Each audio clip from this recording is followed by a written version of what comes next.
আসসালামু আলাইকুম। দেখেন এই আমার মাঝখানে ডাক প্লেগ আসছিল। ডাক প্লেগকে রিকভার করতে আমার অনেক সময় লাগছে। এরপর হচ্ছে দেখেন এই হাঁসগুলো এখন দেখছেন এগুলো সবাই ঘাড় বাঁকা। এটা হয়ে থাকে ভিটামিন B1 B6 B12 কারণে। দেখেন এদের আবার শুধু ঘাড় বাঁকা তা না, এদের আরেকটা সমস্যা আছে। এদের চোখটা আপনি ভালো করে দেখলে বুঝতে পারবেন। ওদের চোখ, এই দেখেন চোখের মধ্যে ছানি, ঠিক আছে? এই চোখের ছানির জন্য আপনি ব্যবহার করবেন, আমি দেখাই দিচ্ছি। এদের সবারই ঘাড় বাঁকা, তো এদেরকে আমি আলাদা রাখছি।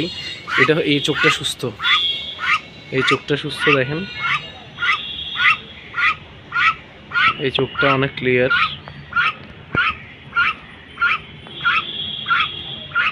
আর এই চোখটা দেখেন।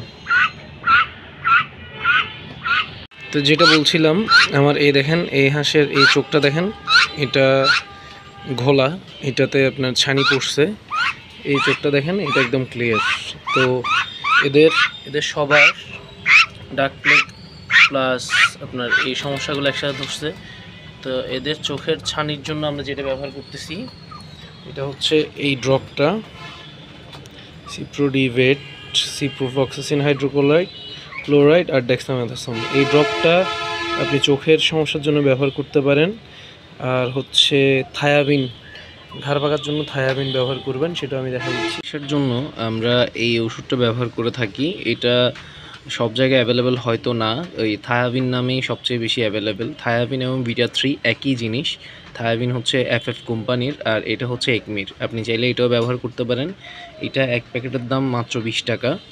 তো এটা আপনি 1 গ্রাম ওষুধ 1 লিটার পানির সাথে মিক্স করে, আবারও বলছি 1 গ্রাম ওষুধ 1 লিটার পানির সাথে মিক্স করে আপনি হাঁসকে নিয়মিত খাওয়াবেন অসুস্থ হয়ে যাওয়ার পরে।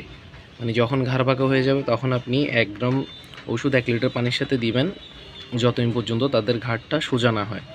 এই চিকিৎসাটা আপনি চালিয়ে যেতে থাকলে একটা সময় গিয়ে আপনার হাঁসটা সম্পূর্ণ সুস্থ হয়ে যাবে। তবে একটা জিনিস খেয়াল রাখবেন, এই চিকিৎসাটা অনেক সময় সাপেক্ষ।